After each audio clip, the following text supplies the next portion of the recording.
द्वारिकाधीश कल मंगलवार था तो आगे न कह करके सिर्फ हमने सुदामा चरित्र संक्षेप में कहा था 10 पन्ना से। आज हम रुक्मिणी के प्रसंग को कहेंगे। श्रीमद् भागवत महापुराण के 10वें स्कंद के उत्तरार्ध में रुक्मिणी का प्रसंग आता है, रुक्मिणी हरण का।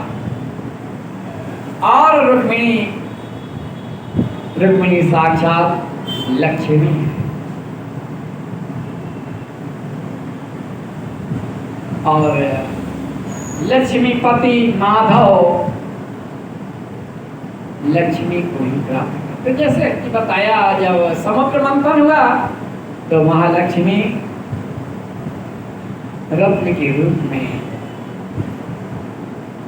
समुद्र मंथन से निकली और उन्होंने माधव को अपने स्वामी को स्वयं वर्ण किया, वही लक्ष्मी। जब कहते हैं ना कि सतरूप परमपिता परमात्मा और प्रधान प्रकृति निरंतरता में साथ है, कहीं पर भी अलग नहीं है। राधा गर्ग संगीता में कहा कि जो कृष्ण हैं गोलोकाधिपति हैं, वही रुद्र हैं, तो राधा रानी ही रुद्राणी है। इंद्र हैं तो यही सची हैं, प्रधान प्रकृति। सत्य रूप भगवान परमपिता परमात्मा जब विष्णु रूप में है तो प्रधान प्रकृति लक्ष्मी के रूप में है। वही राम है तो प्रधान प्रकृति सीता है, जानकी। और जानकी नवमी पर विशेष रूप से हमने बहुत लंबा व्याख्यान किया। तो रुक्मिणी साक्षात लक्ष्मी, जब लक्ष्मी है और लक्ष्मी को कहीं कुपात्र के पास जाए तो भगवान स्वयं उसका अपहरण भी कर लेने की सामर्थ्य रखते हैं, क्योंकि वह पूर्ण अधिकार है। साधिकार उसका हरण करते हैं और साधिकार हरण करते हैं और विवाह भी होता है।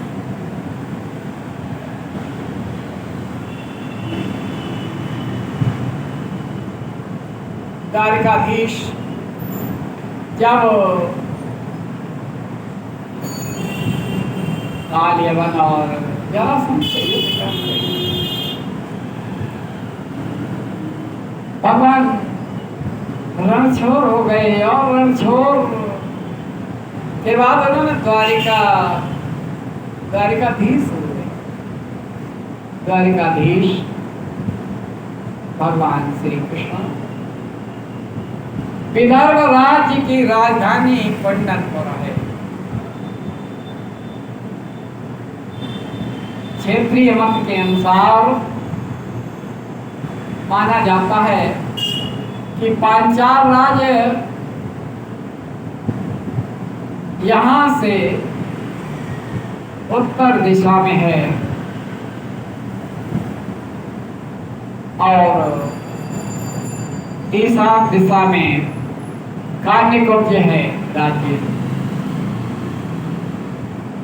और थोड़ा पूर्व की ओर जब घूमते हैं तो बताते हैं विदर्भ है। और विदर्भ को जब गौर कर देखते हैं तो राजस्थान में भी दिखाता है। लेकिन चलो विदर्भ को हम कहाँ देखें, और पंढरपुर को यहाँ कुदरकोट के रूप में प्रतिस्थापित किया जाता है। किंवदंती माने या यथार्थ है, जो भी है। विदर्भ की राजधानी कंदनपुर में राजा भीष्म के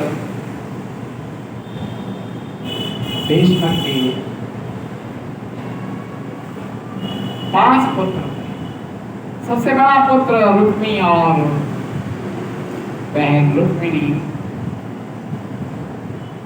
तो सबसे ज्यादा बड़े पुत्र की ही चलती है। और जब रुक्मिणी ने द्वारिकाधीश, यूं कहें कि ब्रज के कान्हा और उनके जन्म और लीला श्रीमद् भगवद गीता में कहा है भगवान ने, जन्म कर्म च में दिव्य, दिव्य है जन्म और कर्म अर्थात लीलाएं। तो उनकी लीलाओं से, लीलाओं की कथाओं के श्रवण से, भगवान कृष्ण की गाथाओं के चिंतन से विदर्भ राज्य की राजकुमारी रुक्मिणी इतनी प्रभावित हुई कि उन्होंने मानसिक रूप से मान लिया यही हमारे पति हैं। क्योंकि जब लक्ष्मी रूप में है तो स्वतः लक्ष्मी तो माधव के पास ही जाएंगे, मधुसूदन के पास ही तो जाएंगे लक्ष्मी।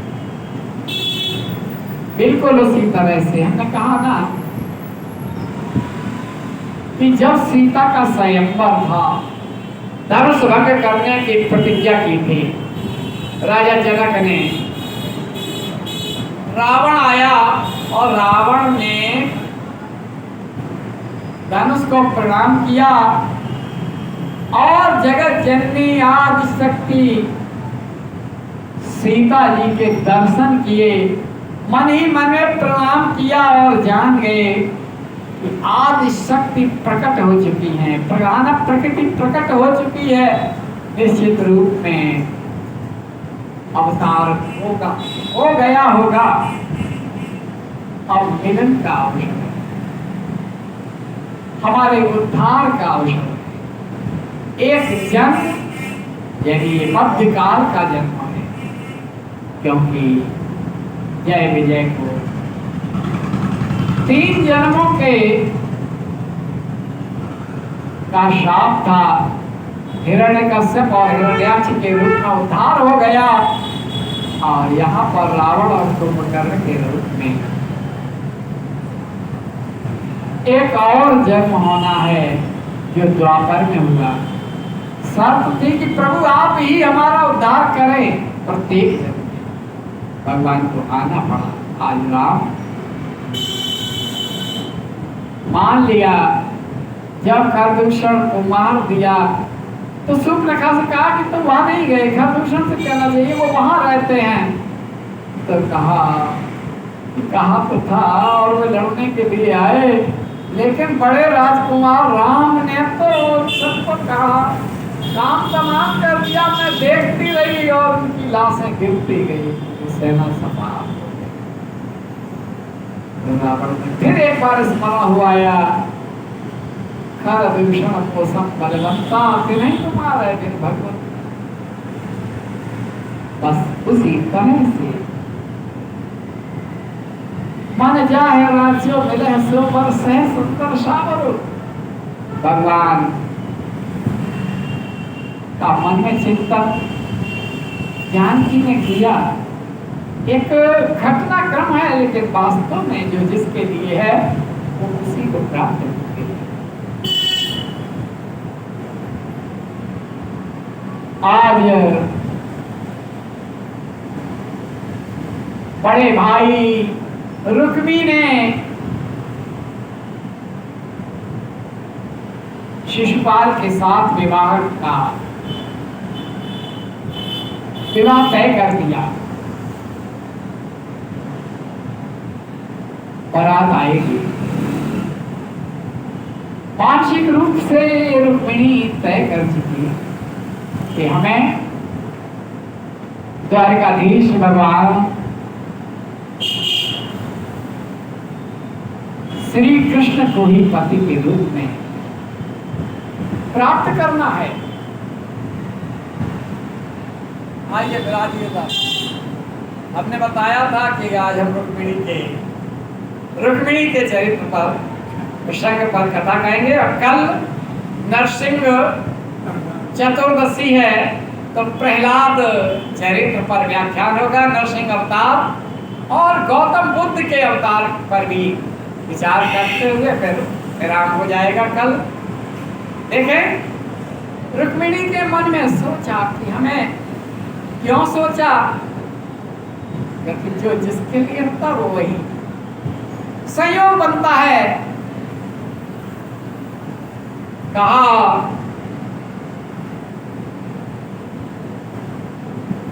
शिशुपाल के साथ विवाह होगा, रुक्मिणी ने तय कर दिया, तैयारी होने लगी। अब तो बहुत ज्यादा परेशानी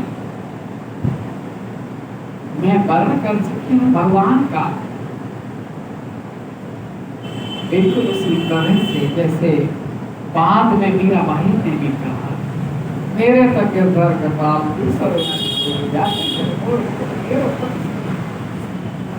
आज भगवान की लीलाओं का चिंतन करते हुए उन्होंने अपने विश्वास पात्र ब्राह्मण को बुलाया और कहा, पंडित जी एक हमारा काम कर,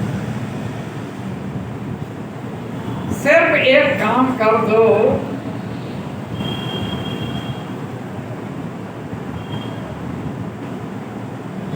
हमारा संदेश द्वारकाधीश तक पहुंचा दो।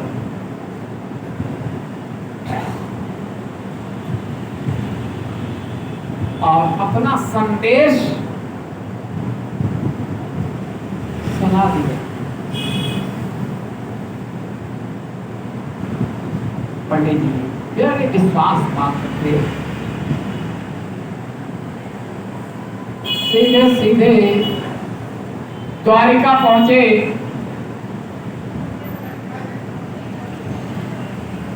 और दरबार में जाकर के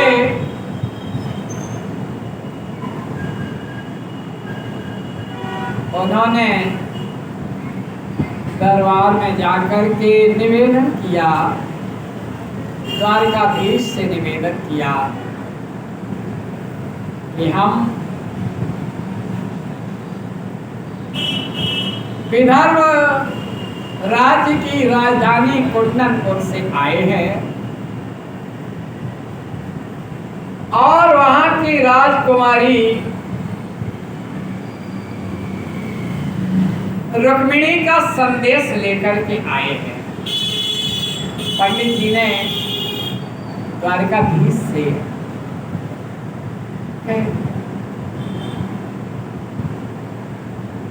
अब बड़े मनोयोग से भगवान श्री कृष्ण ने सुना और उन्होंने कहा कि मैं उनका संदेश लाया। जब संदेशवाहक संदेश कहता है तो वो अपना संबोधन कहता है। जैसे हनुमान जी जब सीता जी से मिले अशोक वाटिका में तो क्या कहा, रघुपति का संदेश अब सुन जननी धर धीर, और अश कहे कपि गद गद वयऊ बरे बिलोचन नीर। फिर कहऊ राम वियोग, अब राम का वियोग तब कहा सीता से। संबोधन क्या है, राम कह रहे हैं माता वो कौन सकल भाई प्रीता, मेरे लिए आपके बिना सब कुछ विपरीत है। यानी संदेश को कहने का जो तरीका है वो इन्वर्टेड कॉमास में चलता है। पंडित जी ने कहा कि अब राजकुमारी का हम संदेश लेके आए, अब हम संदेश सुना रहे हैं, आप ध्यान देकर के सुने। बहुत लंबा संदेश, थोड़ा वक्त नहीं है। कहा कि प्रभु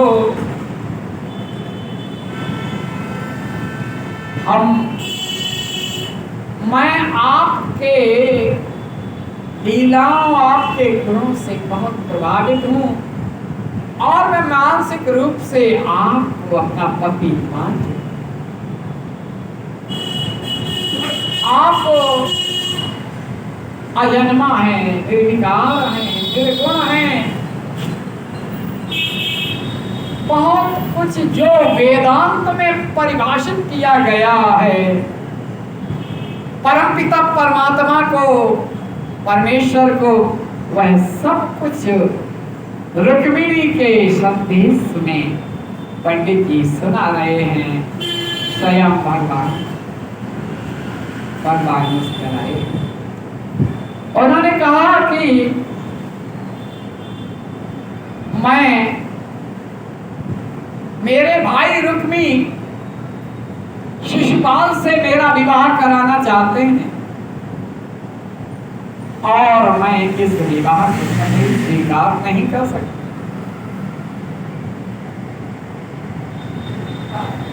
मुझे स्वीकार नहीं है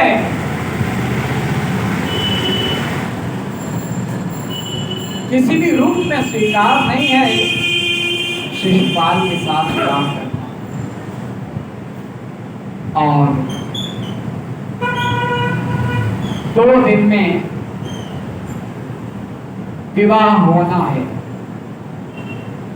इससे पहले आप मुझे आकर के ले जाए। आप सोच रहे होंगे कि रनिवास में हम जब जाएंगे तो कितना नरसंहार करते हुए रनिवास तक पहुंचेंगे और तब हमसे आप मिल पाएंगे और वहां से हमारा अपहरण संभव नहीं होगा, काफी बाधाएं होगी। लेकिन ऐसा कुछ नहीं है, संदेश में सब कुछ बताते चले जा रहे हैं। रुक्मिणी का संदेश,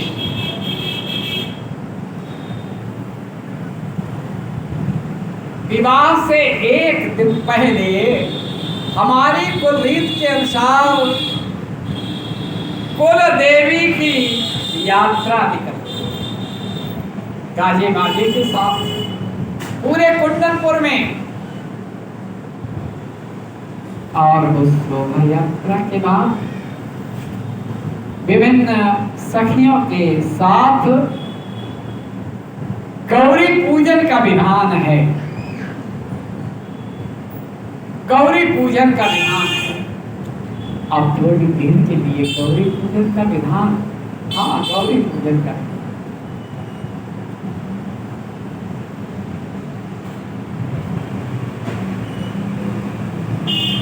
ऐसा ही विधान तो जनकपुरी में भी था। गौरी पूजन जननी पठाई, और वहां भगवान राम के दर्शन किए थे। और एक ही झलक में जब प्रधान प्रकृति अपने इष्ट को पहचान लेती है, तो प्रधान प्रकृति और परमपिता परमात्मा अवतरित, वह भी मन जाहे राज्यो मिले सो वरु सहज सुंदर सावर।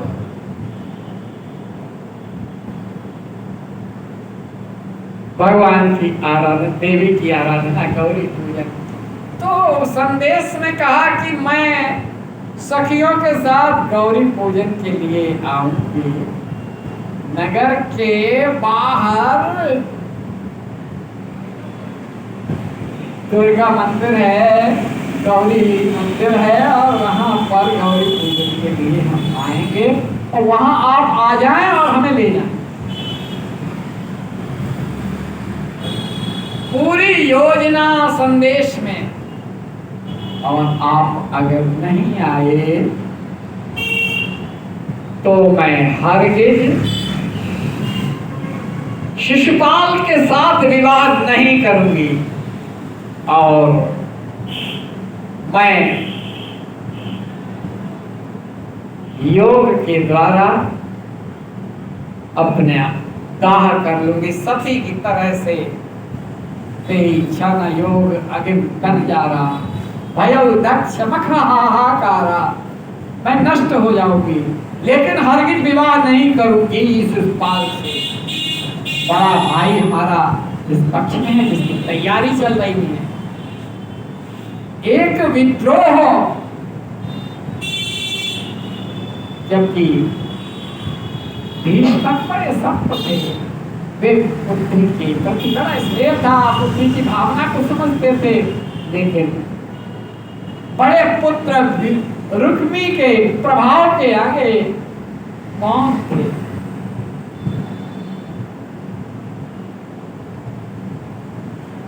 बड़े मनोयोग से बोले। द्वारकाधीश ने बड़े मुस्कुराते हुए पूरा संदेश सुना, पूरा संदेश सुना और कहा कि यानी परसों शादी है और कल गौरी पूजन क्या है, कल तो हमें तत्काल जाना है। बहुत लंबा सफर है ना, समुद्र के किनारे हैं द्वारिका में, गुजरात में, और इतना लंबा सफर विदर्भ की राजधानी कुंडनपुर यानी कुदरकोट तक आना है।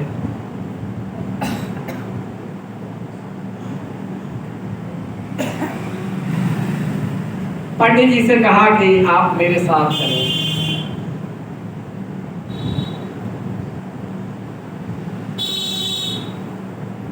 भगवान ने रथवान से कहा कि रथ और तेज गति से चलने वाले घोड़े,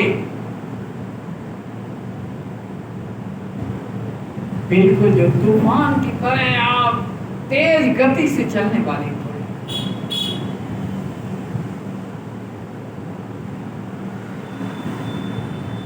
चल दिए।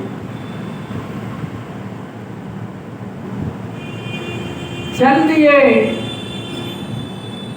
वहां क्या था कि बारात आ गई थी, जो यदुवंश विरोधी जरासंध, काले वंश से तमाम शिशुपाल के संबंध रखने वाले सेना के साथ आए। ये अनुमान था कि निश्चित रूप से यहाँ पर वाले आएंगे,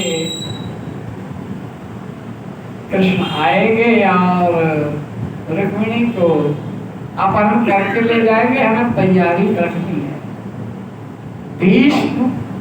भीष्मक का पुत्र रुक्मी, बड़ा यानी रुक्मिणी का बड़ा भाई भी तत्पर, हर तरीके से चारों तरफ से नगर कुंडनपुर को घेराबंदी करनी थी, कोई यहाँ पर नहीं आ सकता।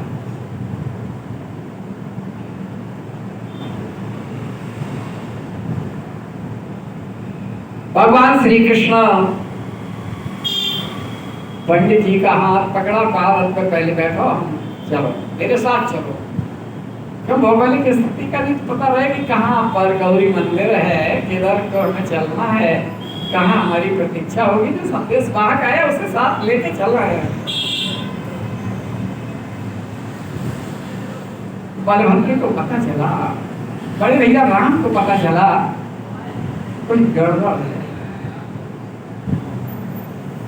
ये पंडित जी आए थे और ये पूरी कथा कह गए यहाँ पर, और कन्हैया चले गए हैं और रार होनी है।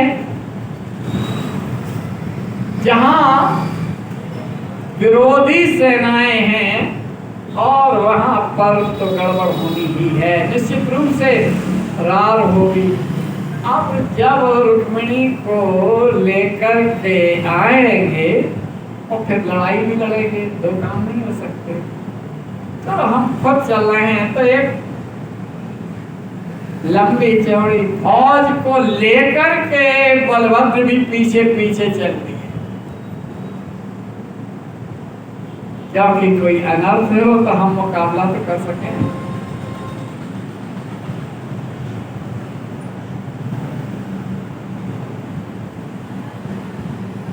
जो भी घटनाक्रम है ना, वो गौरी पूजन में ही हुआ है। दोनों घटनाएं आप देखते चले।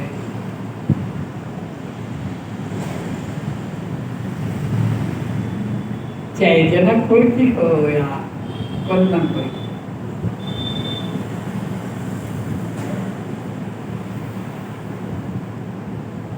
कुलदेवी यात्रा निकली।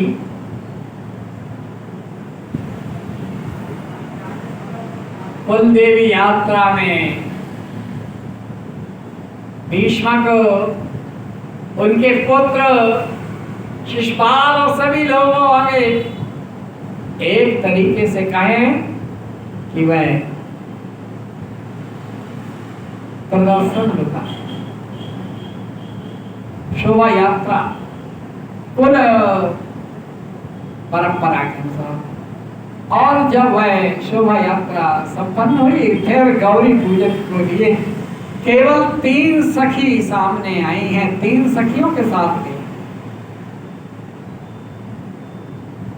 गौरी पूजने के लिए।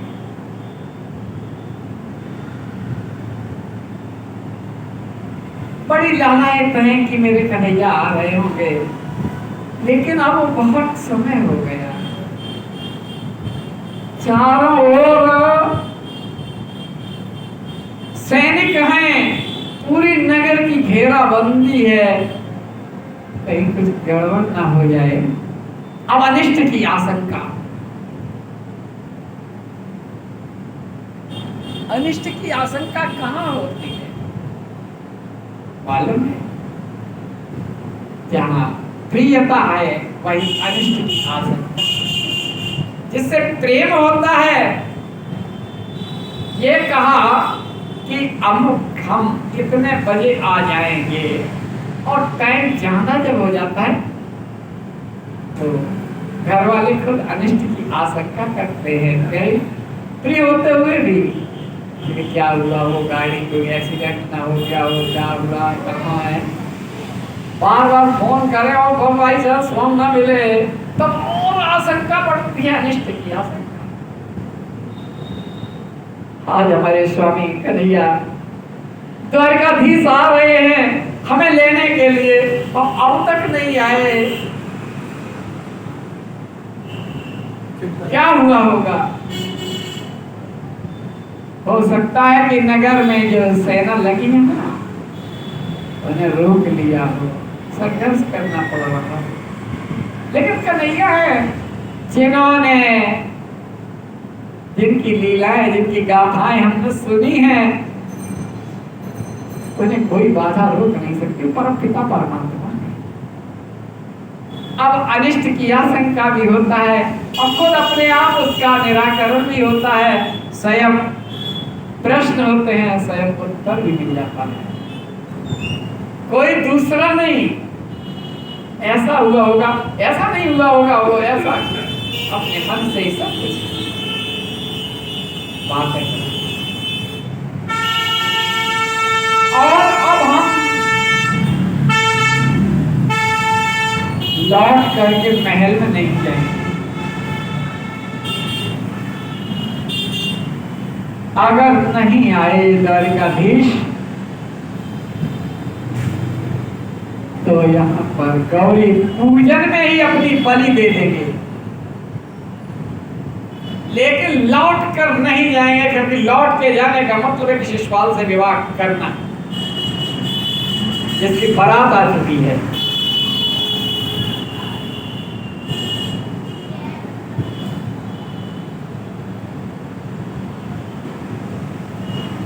और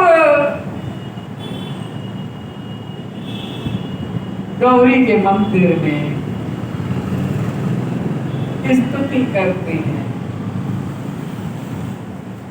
बिल्कुल जानकी की तरह। जब स्तुति करती है तो खसी माल मूर्ति मुस्कानी, जो वहां था वही चीज वहां है। भागवत महापुराण के 10वें स्कंद के अपराध में जो चित्रण किया गया है, और हम रामायण से उसका मूल्यांकन करते हैं, तो घटनाक्रम एक है। समझे साहब? खसी माल मूर्ति मुस्कानी। अब हमें कोई आशंका नहीं रही हमको हमें आशीर्वाद मिल गया, यानी हमारे स्वामी आ गए या आ रहे हैं, कुछ ही क्षण में ही आ रहे हैं। माया नेत्र फड़कने लगा, बाई भुजा बाई जांग फड़कने लगा। स्त्री की बाएं अंग का फड़कना शुभ संकेत है, यानी एक शुभ संकेत। कहा जो इच्छा करे हो मन माही, हरि प्रसाद कछ दुर्लभ नाही। जैसे ही देखा रथ पर द्वारकाधीश दिखाई दिए और बड़ी ही तेजी से गौरी को साष्टांग प्रणाम किया। कहा मां, आज आपने मेरी अभिलाषा पूरी की।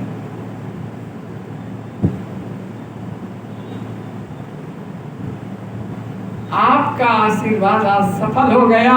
और नीचे उतरी सखियां देख रही हैं और द्वारकाधीश ने अपने रथ पर बिठा लिया। रथ चला, सारी सेनाएं पीछे पीछे चली। हे ग्वाले खड़ा हो जा, तेरा यह दुस्साहस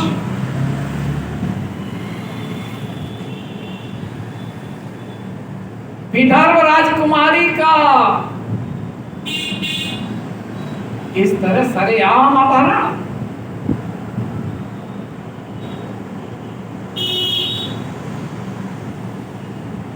सारथी आगे बढ़ाता चला जा रहा है रथ को। द्वारकाधीश ने पीछे देखा, सुदर्शन का आवाहन किया। इतने में ही देखा, अरे दाऊ आ गए, दाऊ पीछे चल रहे हैं। पता नहीं था कि ये कहां से प्रकट हो गए हमारी सेना, क्योंकि कह के नहीं आए थे कि हम भी चल रहे हैं। वो तो आशंका थी कि वहां द्वार होगी, लड़ाई होगी, तो हमें तैयारी करके चलना है। तैयारी करके चले हैं तो बड़े भैया बलभद्र चले हैं। और तैयारी क्या थी?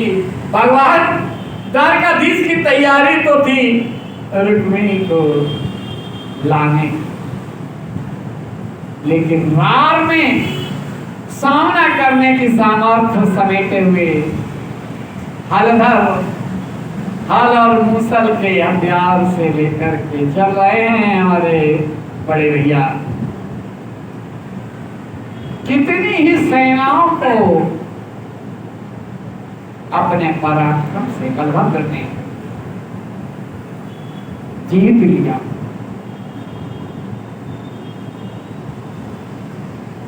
आज सभी हतप्रभ हैं, ये क्या होगा? हमारी सेनाओं का पराभव हो गया। शिशुपाल भी परेशान है, जो बारात लेकर के आया था, जिसका होने वाली पत्नी का अपहरण हो जाए, उसकी क्या दशा होगी? वह जी जान से लड़ने का प्रयास करेगा और जो सेना धराशायी हो गई तो जान बचा करके भाग गए अपने राज्य में, अपने नगर शिशुपाल चले गए बिना ब्याहे, बारात भी लौट गई। क्या हुआ? जितने भी थे, लेकिन भीष्मक का बड़ा पुत्र रुक्मी बड़ा विवट था। उसने सीधे सीधे भगवान कृष्ण को घेरने का प्रयास किया।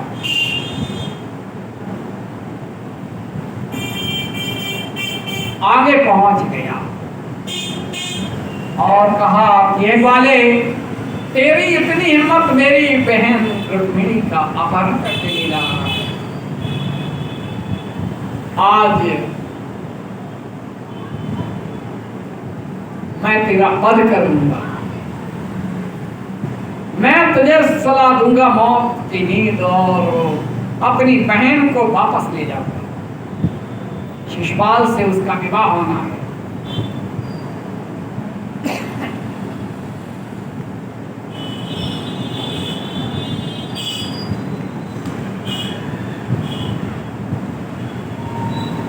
शिशुपाल से विवाह होना है।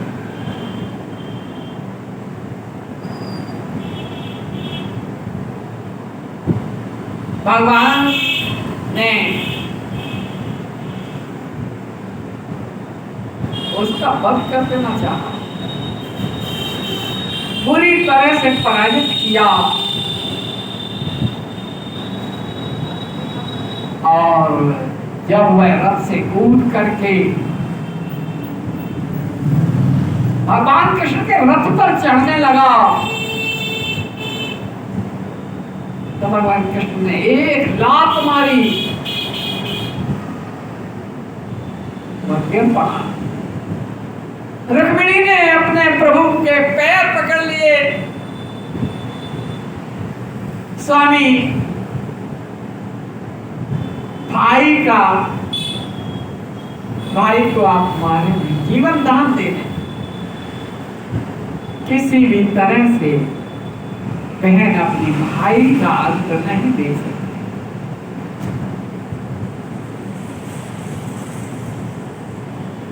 आप हमारे भर्ता हैं, मैंने स्वयं आपका वरण किया है,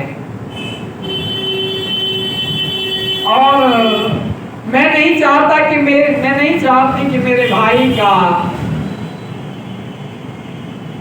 की मृत्यु का कारण मैं बनूं। बहन भाई की मृत्यु का कारण बने, हमने उसे राखी बांधी है जीवन भर। मैं नहीं चाहती भाई बहन की रक्षा के लिए बहन रक्षा सूत्र बांधे, ताकि भाई सदैव बहन की रक्षा करे, और वह बहन की रक्षा का ही दायित्व निभा रहा है। वह आपको हमारा अपहर्ता मानता है। वास्तव में अपहर्ता आप नहीं है, हम में अपनी स्वयं इच्छा से आ रही चल रही हूँ। मैंने ही आपको आमंत्रित किया है, मेरा वरण है, और आपने इसका अनुमोदन किया हमारे संदेश को सुन करके।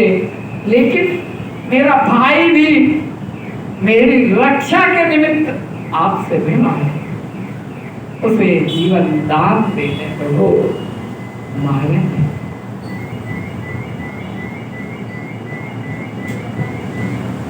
जब वो आया तो कह के आया था कि मैं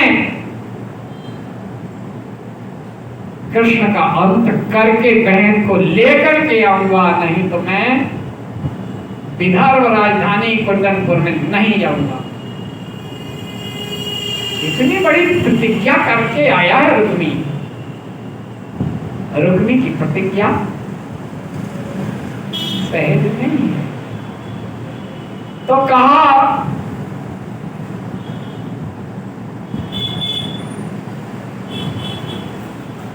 कि मैं लौट के नहीं जाऊंगा, या मार दूंगा या मर जाऊंगा।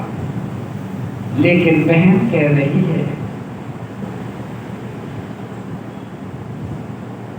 कि मारे नहीं भाई, हे प्रभु इसे जीवन दान दे। भले ही हमारे और उसके विचारों में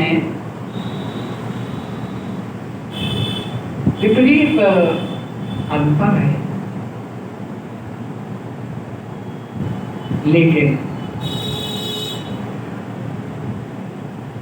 भगवान ने कहा प्रिय तुम कह रही हो तो इसके प्राण नहीं लेंगे, लेकिन इसने जो अपराध किया है उसका दंड जेल में लेंगे।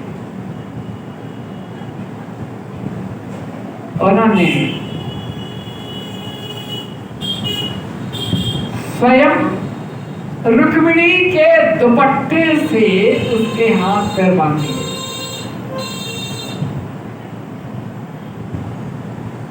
भगवान श्री कृष्ण ने अपनी प्रियसी रुक्मिणी के दुपट्टे से ही भाई रुक्मिणी को बांध दिया और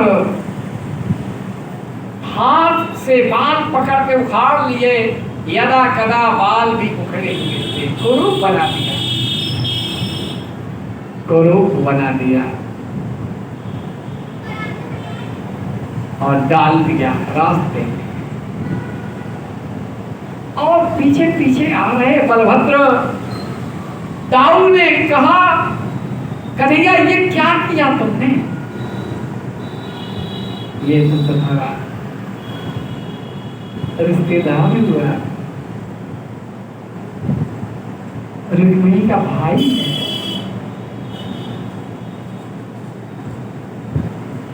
कन्हैया मुस्कुराए।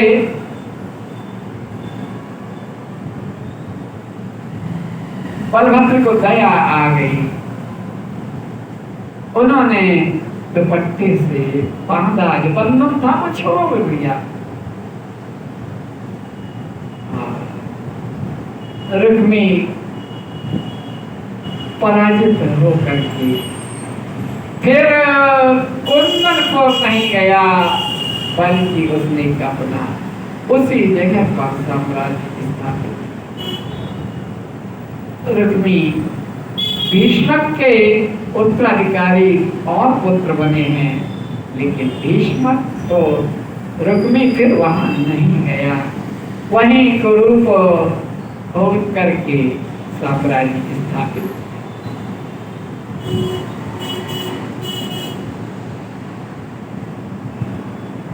अब वहां आ गए, द्वारिकापुरी में पहुंच गए।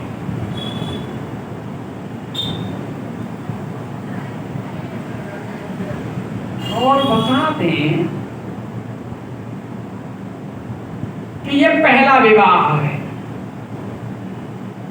रुक्मिणी का, यानी द्वारकाधीश का पहला विवाह। 16,108 रानियों के आते हैं ना, तो ये पहली हैं।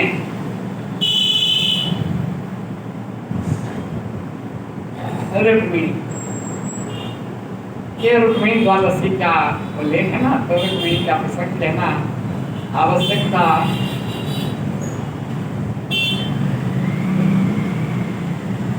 द्वारकापुरी में जैसे ही पहुंचे, तैयारी शुरू हो गई। गृह गृह तोरण बंदरवानी, बहुपंख पताका फहराई, द्वारे द्वारे पर स्वर्ण कलश और सुंदर झंडी लहराई।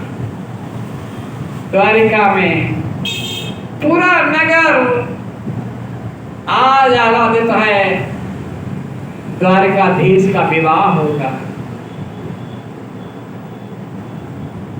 विवाह वहां होना चाहिए, विवाह यहाँ हो रहा है द्वारिका में। कुंदनपुर से तो अपहरण करके आए, खास बात है ना, करो सिद्धांत होता है। तुम दूसरे की बहन को भगा के लाए हो और अपनी बहन को भी भगा दिया अर्जुन के साथ, सुभद्रा को। करो सिद्धांत है ना, चाहते, क्योंकि वहां पर भी बलभद्र कुछ और चाहते थे, तो श्री कृष्ण ने सुभद्रा को कहा कि तुम्हें अर्जुन से ही प्रेम है और ये प्रेम विवाह है, तो चली जाओ, भाग जाओ। रुक्मिणी को भगा लाए, बहन को भगा दिया। ऐसे ही अद्भुत लीला भगवान की। आज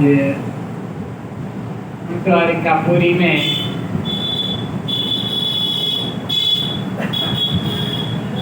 विवाह की तैयारी चल रही है।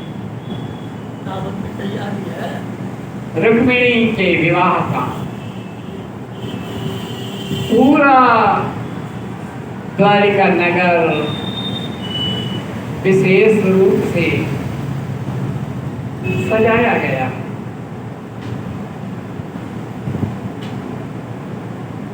यहाँ न कन्यादान है न कुछ है, और इसे कहा गया है हमारे भागवत महापुराण में बताया गया, यह राक्षस वृत्ति का विवाह है, जहाँ पर अपहरण करके विवाह किया जाता है। कन्यादान नहीं, कौन करेगा कन्यादान? भीष्मक वहाँ हैं, रुक्मी पराजित हो गए हैं, वहाँ से अपहरण करके लाए हैं। तो परब्रह्म परमात्मा के परिपूर्णतम अवतार भगवान श्री कृष्ण ने भी राक्षस विवाह विधिवत खुशियां मनाई गई, अपार खुशियां।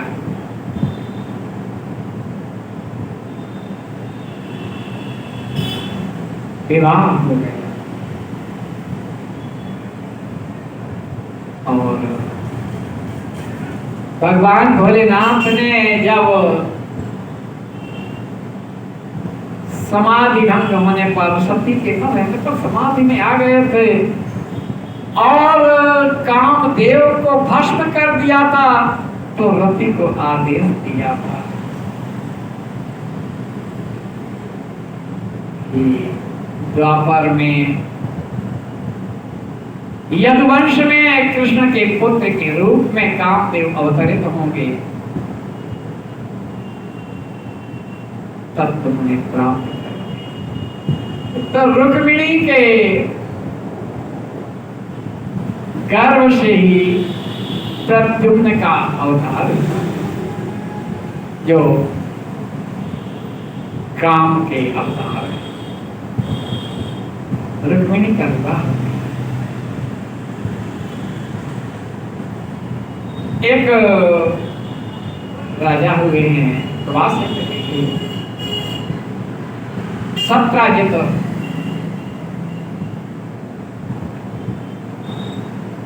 सत्राजित के पास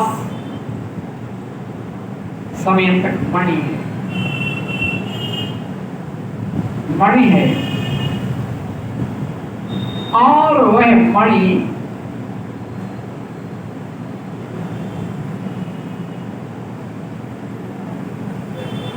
बड़ी प्रकाशवान है, अंधेरे में निरंतर बहुत प्रकाश होता है। और खास तौर पर कुछ लोगों ने सलाह दी कि द्वारिकाधीश को आप भेंट कर दें, और ये द्वारिकाधीश के लिए शोभावान है, और वहाँ पर महल में प्रकाश होगा। नहीं, ये हमारी संपत्ति है, हम क्यों नहीं। बहरहाल जो भी हो, और छोटा भाई रहमत जो है, और वो अपने उस सवितक मणि को लेकर के शिकार के लिए गया, शिकार के लिए गया, और फिर लौट करके नहीं आया।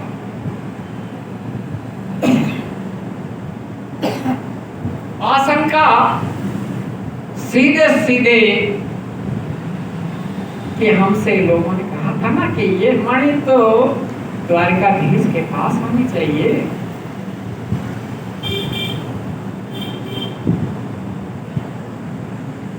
तो जब उनके पास होनी चाहिए तो निश्चित रूप से हमारे भाई का कत्ल करके इन्होंने मणि को ले लिया। ये कलंक लग गया। कलंक होता क्या है, शुक्ल पक्ष की चतुर्थी का चांद जब देख लेता है तो उसे कलंक लगता है। इसीलिए तो रामायण में भी कहा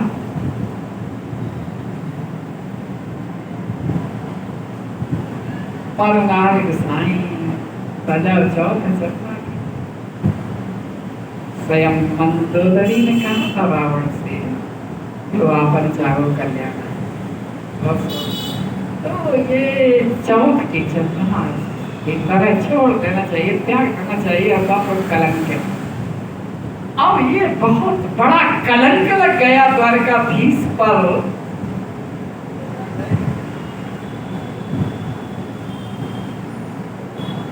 बहुत बड़ा। देवी भागवत में भी इस प्रसंग को बड़े अच्छे ढंग से परिभाषित किया गया।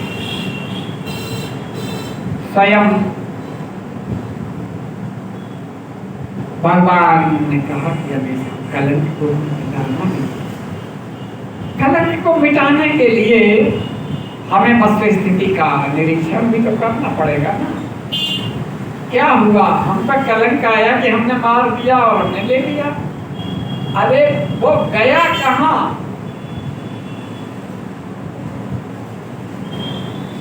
अब वह स्थिति को समझने के लिए निकल के पड़े। अब देवी भागवत में क्या प्रसंग आता है कि स्वयं उग्रसेन और वसुदेव को नारद जी ने सलाह दी कि कलंक लग रहा है और भगवान उस कलंक को मिटाने के लिए गए हैं। आप अनुष्ठान करें। महाराजा उग्रसेन और पिता वसुदेव अनुष्ठान करें। देवी भागवत का कथा श्रवण करें। सब कुछ सही हो जाएगा। आदि शक्ति जगदम्बा सब सही कर दे।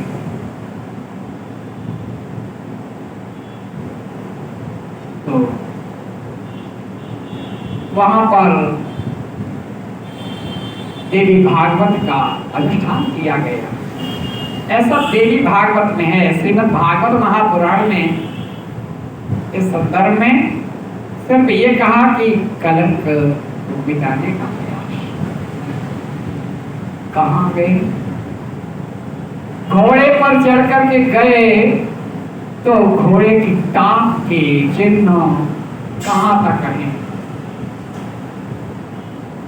देखते जा रहे हैं कि यहां से गए हैं, इतने किलोमीटर आगे तक चिन्ह है और आगे घोड़ा मरा पड़ा है और पास में उसकी लाश है और घोड़े के साथ साथ सिंह के, शेर के चरण चिन्ह, पैरों के पद चिन्ह साफ दिखाई दे रहे हैं। अब अनुमान लगाया गया कि शेर ने आक्रमण करके घोड़े को मार दिया है और उसकी हत्या कर। स्वयं सत्यजित और तमाम लोग भगवान कृष्ण अपने कलंक को मिटाने के लिए प्रयास कर रहे हैं और उधर देवी भागवत का अनुष्ठान चल रहा है द्वारिका में।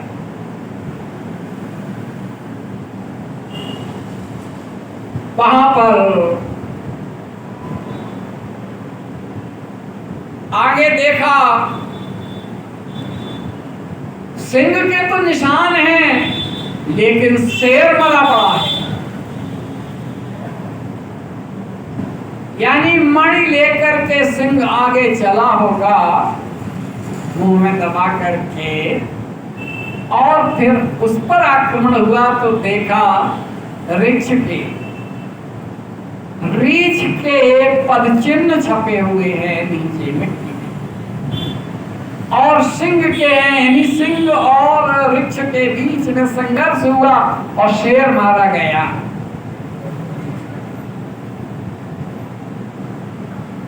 आगे कल्पना है वफा, कहा कि हम सब कुछ अब तो स्पष्ट हो गया कि ये चरण चिन्ह वृक्ष के इस गुफा की ओर गए। कह दिया सत्यजित तो सबसे कि अब हम अंदर जाकर के समय तक मणि अगर है तो हम लेकर के आएंगे, अब आप लोग यहीं रुक जाएं, गुफा में मत जाएं, हम तो देखेंगे। वहां पर ऋक्षराज जामवंत गुफा में बड़ा प्रकाश हो रहा है।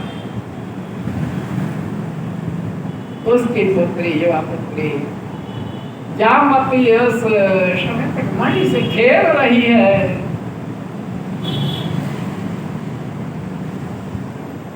भगवान ने कहा कि ये मणि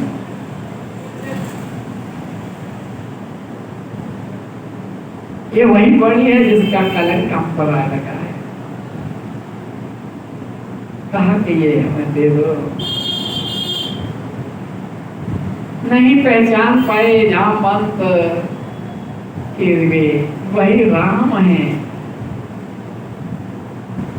तो कहा कि ऐसे नहीं युद्ध करना पड़ेगा, तुमसे ऐसे नहीं दे सकते। युद्ध हुआ और जब युद्ध की स्थिति आई घोड़े तो तभी थे, अब कितनी व्यवस्था थी। उन्होंने अपने प्रभु को पहचान लिया।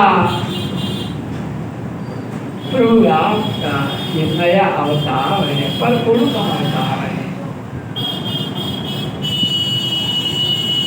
और जैसा कि हम चाहते थे कि हमारे और आपके बीच में भी अंतरी संघर्ष हो गया है, हम आपको भेंट स्वरूप अपनी पुत्री दे रहे हैं। जामवती को भगवान द्वारकाधीश को सौंप दिया, कन्यादान कर दिया। यहाँ कन्यादान किया एक पिता ने पुत्री,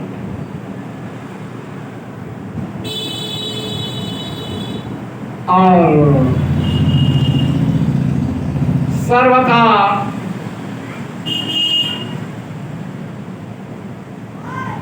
जब समय तक मणि लेकर के भगवान आए बाहर, सत्यजित को सौंप दी, लो आपकी धरोहर आपने, हमारे ऊपर कलंक लगा था, हमने ये पता लगा करके कि ऋक्षराज जामवंत ने सिंह को मार करके ये मणि हासिल की, और पुरस्कार के रूप में मुझे मेरी एक और ऋक्ष पुत्री पत्नी के रूप में ये पुरस्कार है। हमने परम पिता परमात्मा के परिपूर्ण अवतार पर कलंक लगाया, आज प्रायश्चित कर रहा है सत्यजित। किस पर कलंक लगाया? कहा कलंक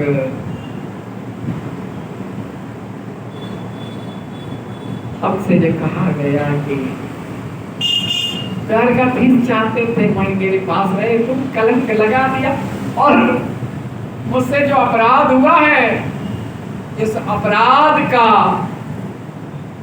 प्रायश्चित है मेरी पुत्री सत्यभामा।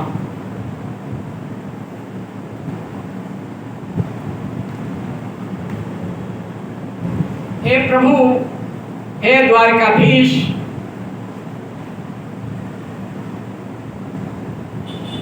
आप मेरी पुत्री को स्वीकार करें।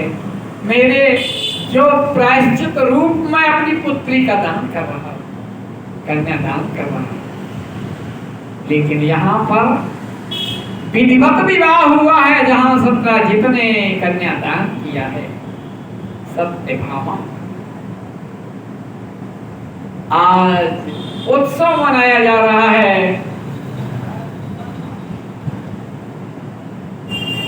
और इस तरह से अब 3 पटरानियां हो गई हैं, रुक्मिणी, जामवती और सत्यभामा।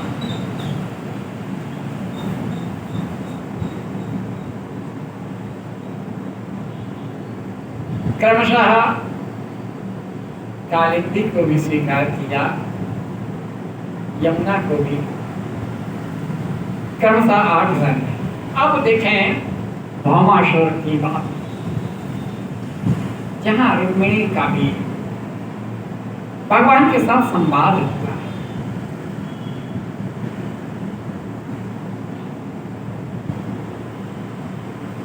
भामासुर ये नरक 14 से होती है, कार्तिक में तब का प्रसंग आता है। 16,100 राजकुमारियों को एकत्रित किया था और ये सोच करके कि मैं 1 लाख जब कन्याएं मेरे पास होंगी तो मैं एक साथ उनके साथ रमण करूंगा। 1 लाख ऐसा दुराचारी राक्षस भामासुर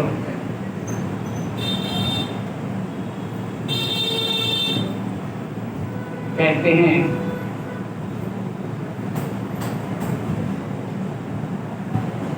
कि एक बार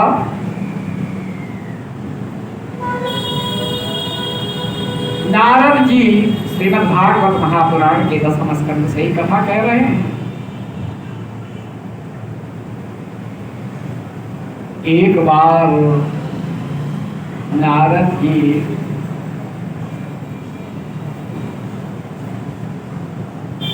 कल्प वृक्ष का एक पुष्प लेकर के आए।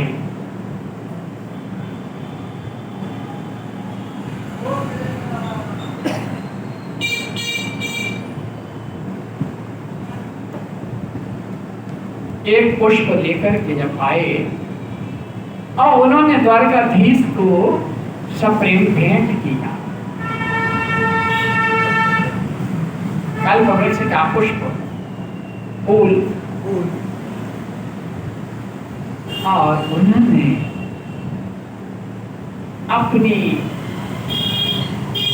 लक्ष्मी स्वरूपा रुक्मिणी को दे दिया।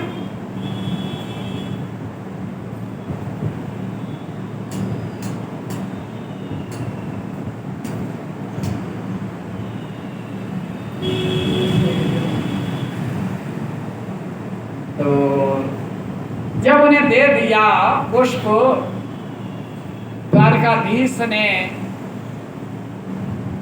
द्वारकाधीश ने वह पुष्प रुक्मिणी को दे दिया और नारद जी पहुंच गए सत्यभामा के पास।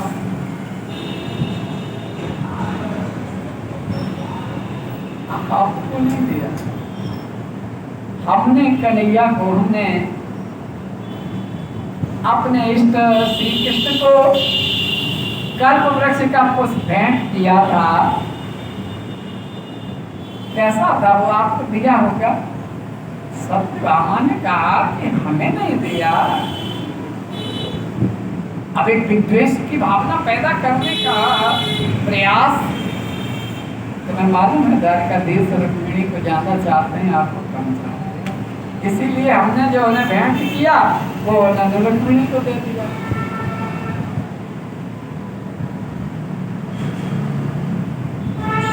जब सत्यभामा के पास भगवान पहुंचे हैं, वे नाराज हो गई। अब क्या है, अरे रुक्मिणी तुम्हारी प्रियसी हैं, तुम उनके पास आते हो, उन्हें सब कुछ देते हो, हमें कुछ नहीं। तो क्या हुआ, देवर्षि नारद आए थे, उन्होंने कहा कि हमने आपको पुष्प दिया था और उस पुष्प को आपको कन्हैया ने दिया कि नहीं दिया, और दिया तो वो कैसा था?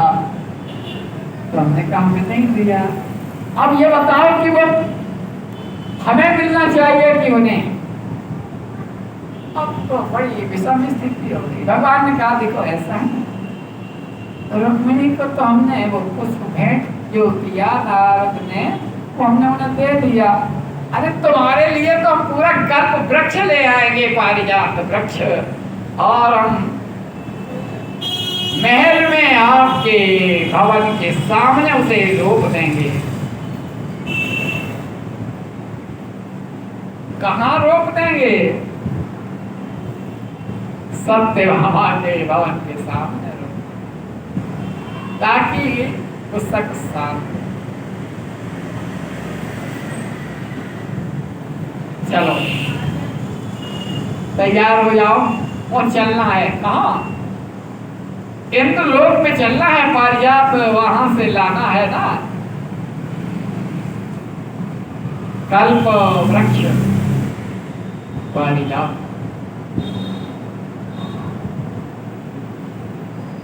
तैयार किया, चलो अभी चलो। ना चाहते हुए, क्योंकि संतुष्टि सबको संतुष्ट करना है। चलिए, और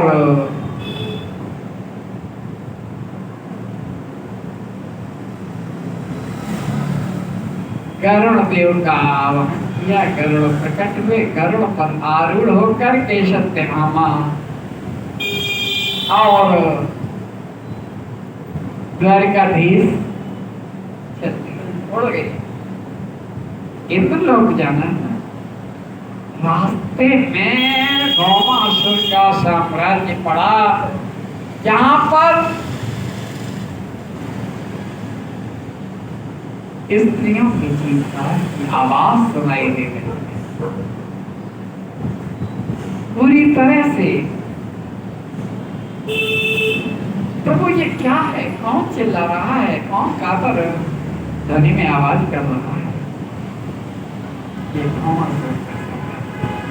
महल है, और उसने 16,100 कन्याओं को एकत्रित कर रखा, बंधक बना रखा है अपनी कारागार में। ये उद्देश्य वह आवरण करता है लड़कियों का, और 1,00,000 कन्याओं के साथ एक साथ रमण करने का उसका विचार है। वो इतना बड़ा अनर्थ थोड़ी देर के लिए ये सोचना भी कि जा रहे थे कल्प वृक्ष के लिए, आए थे हरभजन को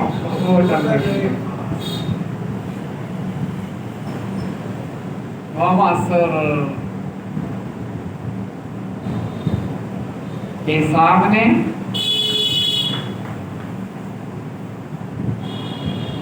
कहा कि पहले इन्हें मुक्त कराओ। भगवान ने अपना प्रभाव दिखाया, भौमासुर के साथ युद्ध किया। संग्राम बड़ा विचित्र,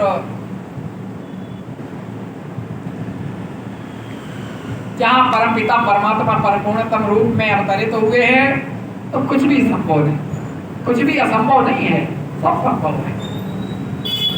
भौमासुर को परास्त किया, कारागार में बंदी उन कन्याओं को मुक्त करा दिया कि जाओ अब तुम अपने अपने घर से। प्रभु आपने हमें मुक्त कराया है, हम कहाँ जाएं? एक असुर के यहाँ रहने वाली मुझे मेरे माता पिता स्वीकार नहीं करेंगे। माता पिता स्वीकार कर भी लेंगे तो विवाह के लिए कोई तैयार नहीं। हम कहाँ जाएंगे? हमारे आप ही सब कुछ हैं। आपने हमें असुर से मुक्त कराया है। सभी एक स्वर में कह रही हैं, आपने हमें मुक्त कराया है। और जब मुक्त कराया है तो आपको ही हमें स्वीकार करना है। हम तो आपका ही वर्ण करते हैं, हम आपको छोड़कर कहीं नहीं जाएंगे प्रभु। बड़ी विषम स्थिति है। भगवान ने कहा ठीक है, सबको द्वारिका में पहुंचाते हैं। भगवान क्या है, क्या की जो भी इच्छा होती सब पूरी होती। ये गोपियों का क्या प्रसंग था मालूम है? थोड़ी देर की हम रानियों की बात, 16,108 रानियां हैं, 8 पटवानियां, 16,100 ये हो गई। लेकिन गोपियां भी हैं। जब रामावतार में राम का अवतार जब हुआ, सबसे पहले तो लेकर के विश्वामित्र आए भगवान राम और कृष्ण को, राम और लक्ष्मण को यज्ञ की रक्षा के लिए लाए।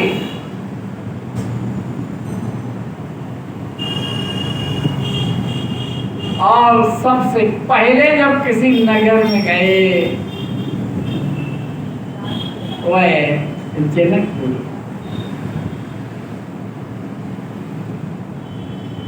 बड़ा अच्छा वर्णन है ना, लखन हृदय लालसा से कि जाए जनकपुर आओगे। और राम और लक्ष्मण जिस समय जनकपुर नगर में हैं, महिलाएं देख रही हैं, सबकी यही अभिलाषा है कि ये हमें मिल जाए, हमें मिल जाए।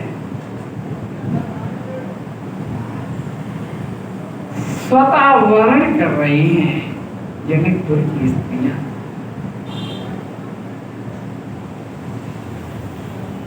और स्त्रियों ने जब वर्ण करने का विचार बनाया तो भगवान ने कहा कि अभी नहीं,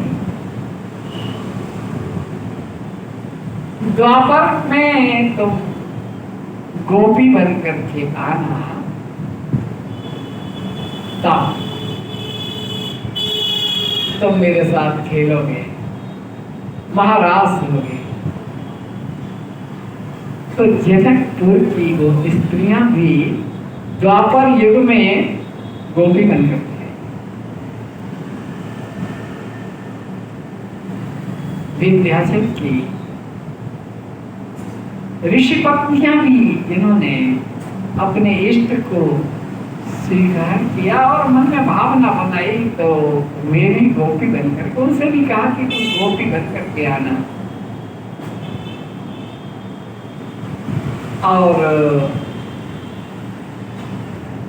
यहाँ तक कि रास्ते में जब वनवास के दौरान अयोध्या से लेकर के और लंका तक जो जहाँ सौंदर्य को देखता वशीभूत हो जाता और कर लेता कि ये हमें मिल जाते तो बहुत अच्छा। सबको आश्वासन देते गए और इंतजार करते रहे कि तब आना। ये गोपियां हैं, सब गोपियां, यहाँ तक कि शुद्ध स्वरूपा गोपियां हैं। वेद की मंत्र भी गोपी बनकर के आई हैं। मंत्र, प्रत्येक मंत्र ऋचाएं स्वर्ग रूपा। थोड़ी देर के लिए वृंदावन में देखें, श्रुति रूपा गोपियां, यानी श्रुति माने है शास्त्र वेद, और इनकी ऋचाएं जो गोपियां हैं वो शुद्ध रूपा गोपियां हैं। वे नित्य प्रति रास के लिए आते भगवान उनके साथ। जब आते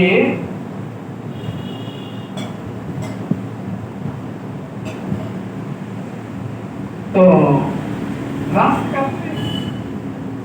एक दिन क्या हुआ, भगवान नहीं आए, गोपियां लालायत कि हमारे प्रभु आज नहीं आए।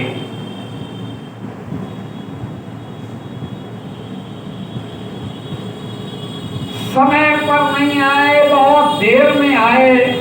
गोपियां नाराज हो गई कि प्रभु अब आप अब आ रहे हैं, कहां थे।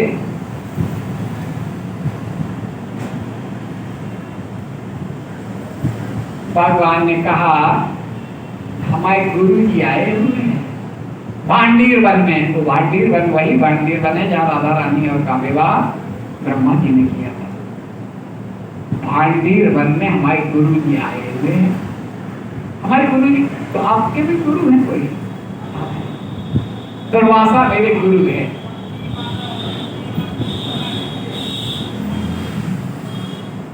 और आज हम उनकी सेवा करते रहे, कितनी सेवा की कि हम भूल गए कि हमें आपके पास आना है। तो गुरु सेवा, गुरु जी जब उनकी सेवा कर ली, पूजा कर ली, सब सोचा तो हम आ गए, देर हो गई। बोले अच्छा हम लोग भी जाएंगे आज आपकी गुरु जी के दर्शन करेंगे। रात आज रहना तो आज तो केवल हम आपके गुरु की पूजा करेंगे। गोपियों ने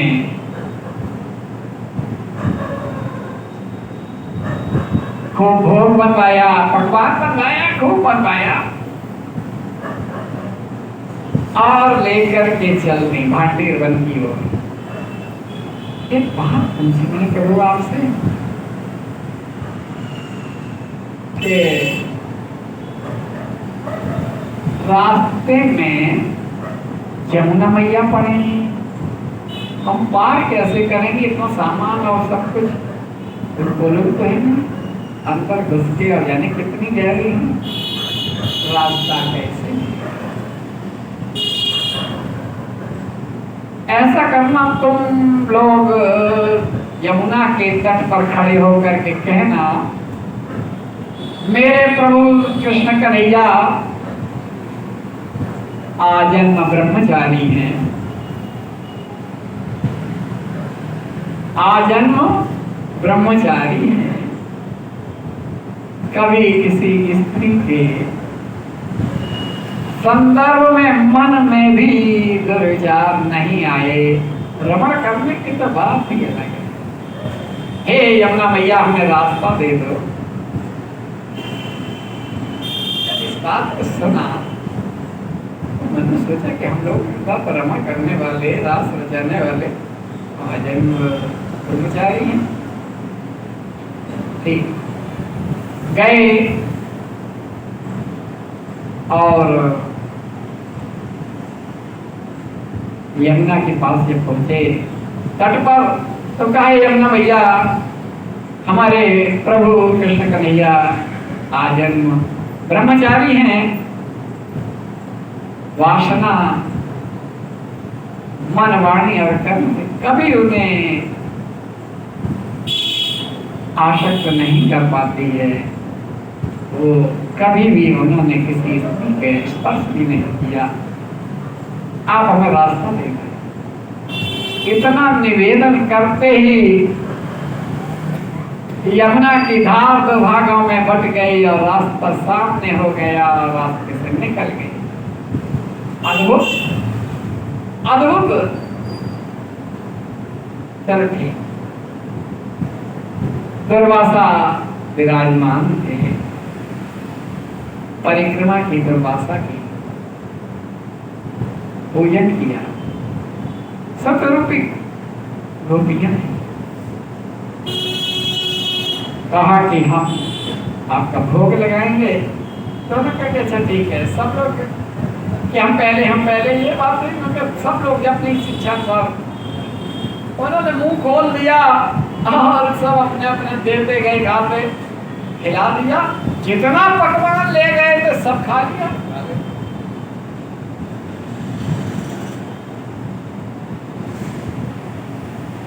अब महाराज चलेंगे तो बीच में यमुना नदी मिलेगी, कैसे पार करेंगे? कहा कि यदि गुरुदेव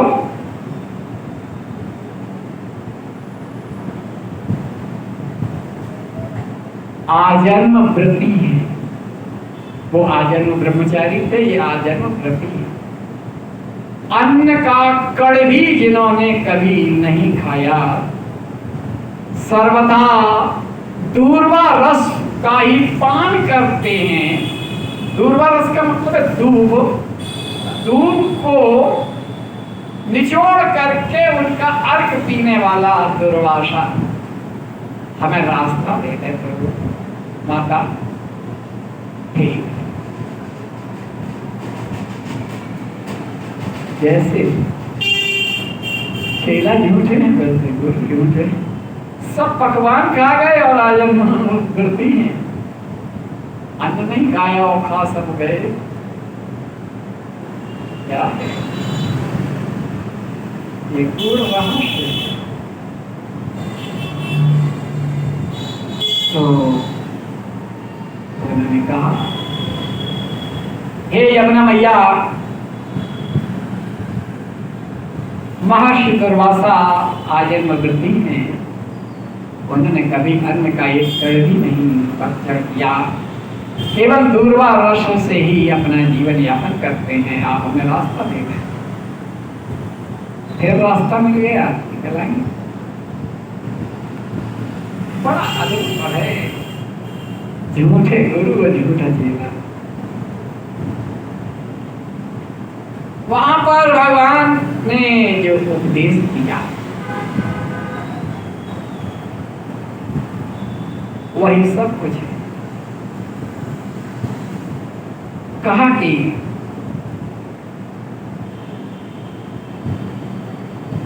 हमें आप किस रूप में देखते, आपकी अपनी सद्भावना जो है वह हमें कहाँ ले जाती है। और जिस रूप में हम भक्तों के भावनाओं का सम्मान करते हैं, यही गुरुदेव दुर्वासा का है। वो तो आजन्म व्रती हैं।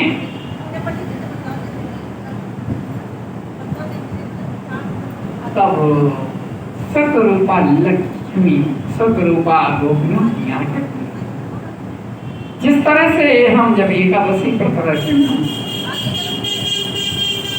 तो कहीं दावत हो, एकादशी व्रत हो और दावत हो, अच्छी दावत हो, गए और मन में अगर ये विचार आ गया, जब ये विचार आ गया कि ओहो हम व्रत है, आज कितने अच्छा पकवान बनाया, देखो कितने बढ़िया बढ़िया, मन में ये विचार आ जाए कि हम व्रत हैं, मेरी मजबूरी है कि हम खा नहीं पा रहे, तो व्रत भंग हो गया। निसंदेह व्रत भंग हो गया। लेकिन भक्त की भावना को सम्मान करते हुए अगर किसी ने कुछ खिला दिया और खा लिया तो व्रत भंग नहीं। तुम्हें दुर्वासा दी, तुम्हारी भक्ति के प्रभाव को देखते हुए उन्होंने जो भी खाया वो उन्होंने नहीं खाया, वो तो व्रती है। तुम्हारी भावना का सम्मान किया।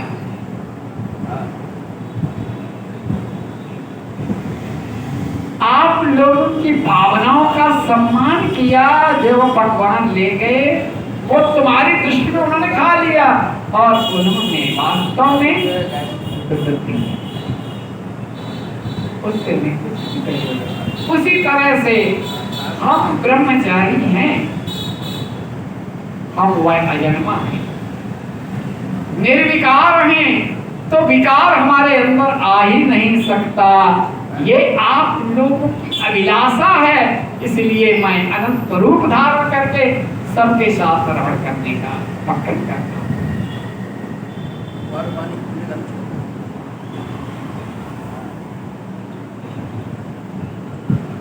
आज बात कर रहे थे द्वारिकाधीश,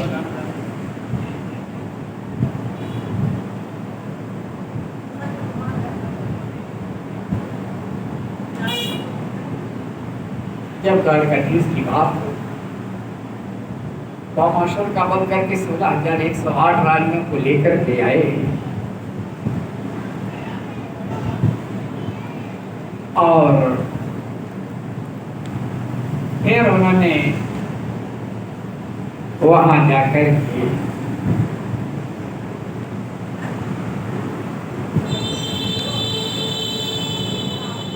आज हम आपके घर की हाँ आपके घर के बगल में मंदिर बना हुआ है। मंदिर कहाँ पे? आपको घर में हमारे गली वो नहीं, कृपा शंकर दीक्षित को है, वही तो हमको है, ज्योति शंकर दीक्षित वाला मकान। आई हो रही थी वहाँ पर। अच्छा आ गए थे।